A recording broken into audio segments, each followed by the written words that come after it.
харилцааны алтан үеийг эхлүүлэх хамтарсан тунхаглалыг батлахаар төлөвлөсөн байна. Өөрөөр хэлэх юм бол хоёр улсын стратегийн түншлэл улс төр эдийн засаг, хөрөнгө оруулалт, иргэд хоорондын харилцааны шин чиглэлүүдээр харилцаа өргөжин хөгжиж бэхжүүлэх ийм үнд суурийг энэ удаагийн айлчлалаар тавихаар төлөвлөсөн байна.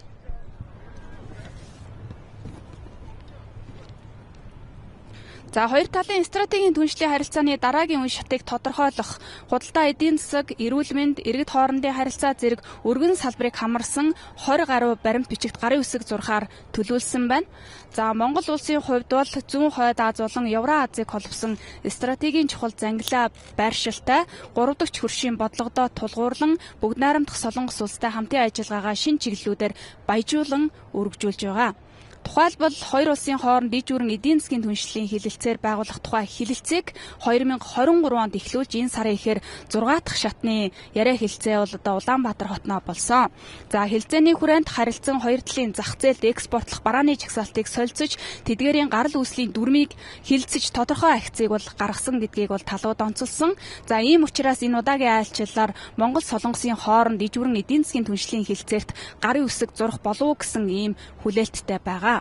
За эдийн засгийн түншлэлийн хэлэлцээр байгуулснаар хоёр талын худалдаа, хөрөнгө оруулалтыг өргөжүүлэхийн зэрэгцээгээр дэд бүтэц, хэрэглээний бараа зэрэг салбаруудад нийлүүлэлтийн сүлжээ, үйлдвэрлэлийн хамтын ажиллагааг бэхжүүлнэ гэж талууд үзэж байна. Мөн сүүлийн жилүүдэд дипломат төвшөнд өргөн хүрээнд яригдж байгаа нэг чухал салбар бол чухал ашигт малтамлын хамтын ажиллагаа байгаа. За Монгол улс дэлхийн өндөр технологийн үйлдвэрлэлийн салбарт стратегийн найдвартай түнш болох боломжтой. Нөгөө талд Өмнөд Солонгос улс бол Монгол улсын чухал ашигт малтамлын салбарт хөрөнгө оруулах хамтран ажиллах ийм сонирхолтой байгаа юм а. За Өмнөд Солонгос нь бол манай улсын гадаад худалдаанд Хятад, Орос, Японы дараа 4 дахь том импортын түнш болсон байна. За нийт импортод Өмнөд Солонгосоос авч байгаа импорт 4.1%-ийг эзэлж байна.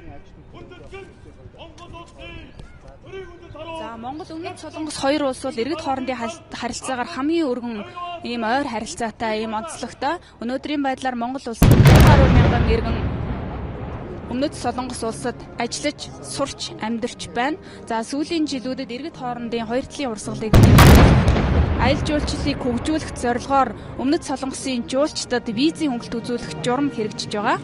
Энэ утгаараа сүүлийн жилүүдэд манай улсад аялал зугаалах Өмнөд Солонгосын жуулчдын тоо бол тогтвортой өсөж байна. Ийм ч учраас энэ удаагийн айлчлалаар хоёр тал дипломат харилцаа тогтоосны 40 жилийн тохиох 2030 он гэхэд иргэд хоорондын солилцоог 500 мянгад хүргэх зорилтыг тавьж байна.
За аль жилийн хүрээнд ерөнхийлөгч хүрэлцэх өмнөс Солонгосын ерөнхийлөгч Lee Jae-myung-аар аль биесний хэлэлцээ хийн. За хэлэлцээгээр стратегийн түншлэлийн харилцааг үргэлжлүүлэн бэхжүүлэх, хамтын ажиллагааг эдийн засгийн агуулгаар баяжуулах, олон улс бүс нутгийн тавцан дахь хамтын ажиллагаа зэрэг чиглэлээр санал солилцохоор төлөвлөсөн байна. За хэлэлцээний дараа хоёр улсын төрийн тэргүүн нар засгийн газар хоорондын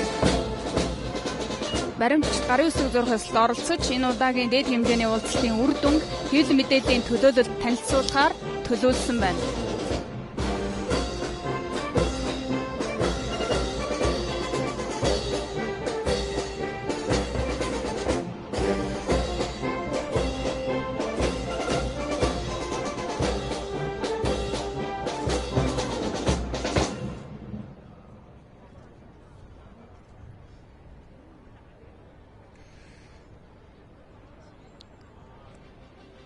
За бүгд найрамд Солонгос улсын ерөнхийлөгч Lee Jae-myung тэргүүн хатагтан хамт Монгол улсын ерөнхийлөгчийн хамтаар Чингис хааны хөшөөнд хүндэтгэл үзүүллээ.